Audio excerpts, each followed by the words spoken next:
안녕하세요. 연세대학교 예방의학교실 연구원 오주연입니다. 이번 제 강의에서는 논문에서 볼 수 있는 표를 읽고 해석하기 위해 필요한 기본적인 통계학 지식을 습득하고 습득한 통계학 지식을 바탕으로 논문의 표의 지표를 해석하는 방법에 대해 알아보겠습니다.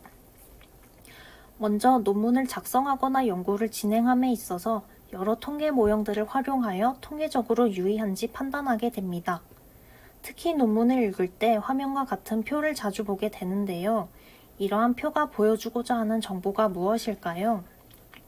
이 표들은 다음 강의 때 R 프로그램을 이용하여 도출하게 될 표입니다.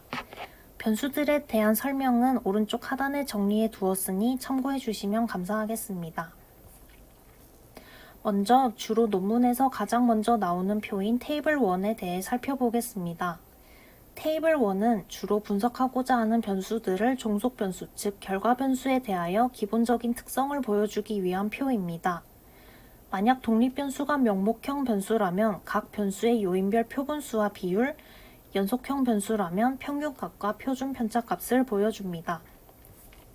결국 이 테이블 1이 보여주고자 하는 정보는 독립 변수의 요인별로 차이가 나느냐 나지 않느냐인데요.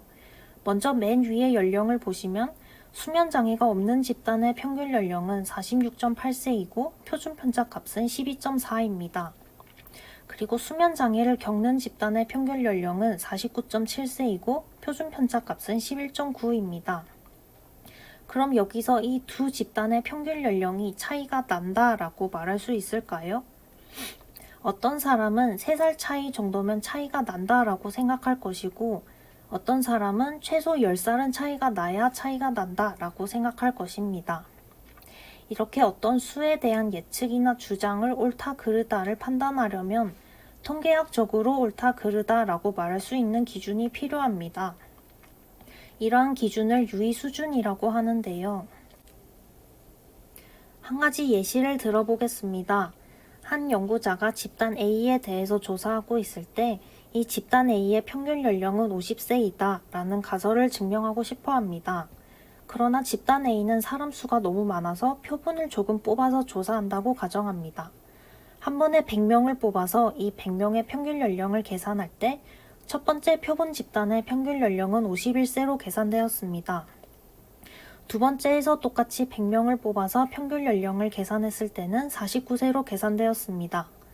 이렇게 100명씩 뽑아서 조사하는 행위를 100번 했을 때 이 표본 집단에 대한 평균값들이 100개가 계산되었을 것입니다. 이렇게 계산된 100개의 평균 연령값을 가지고 그래프를 그려볼 때 아래와 같이 산처럼 생긴 그래프가 나올 것입니다. 여기에서 가운데 점선을 50세로 놓고 양옆으로 아까 계산된 평균 연령값을 나열해 봅니다. 여기에서 100번 중에 95번은 50세와 값이 비슷했다라고 생각하고 나머지 5번은 가운데 50세로부터 멀리 떨어져서 50세와 값이 비슷하지 않았다라고 주장하고 싶을 때 100번 중 5번, 즉 5%는 집단의 평균 연령이 50세가 아니라고 주장할 수 있는 것입니다. 이 5%를 유의 수준이라고 합니다. 정확히 말하면 가설을 옳지 않다라고 말할 수 있는 최대 허용 한계를 말합니다. 보통 이 유의 수준은 연구자가 10%, 5%, 1% 정도로 정하게 됩니다. 이 최대 허용 한계라는 단어가 잘 와닿지 않으실 텐데요. 좀 더 설명을 덧붙여 보자면 가설을 옳지 않다라고 말할 수 있는 이 양쪽 극단의 영역의 넓이를 기각력이라고 합니다. 이 기각력의 최대 넓이가 유의 수준이 되는 것이죠.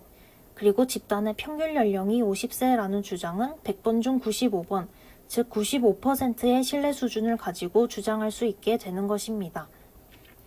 만약 그림 속 이 파란 선처럼 100개의 값의 평균값이 기각력 안에 들어와 있다면 평균 연령은 50세다라는 가설을 신뢰할 수 없게 됩니다.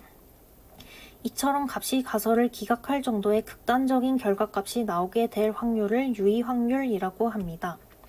이 유의 확률이 작아질수록, 즉 신뢰 수준으로부터 멀어져서 극에서 차지하는 이 파란 영역의 넓이가 작을수록 가설을 신뢰할 수 없습니다.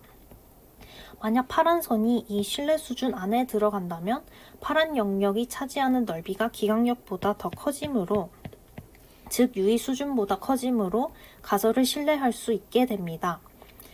조금 복잡하지만 정리하자면 유의 확률이 유의 수준보다 크면 신뢰 수준 안에 들어가므로 가설을 신뢰할 수 있습니다. 그러나 유의 확률이 유의 수준보다 작다면 가설을 신뢰할 수 없게 됩니다.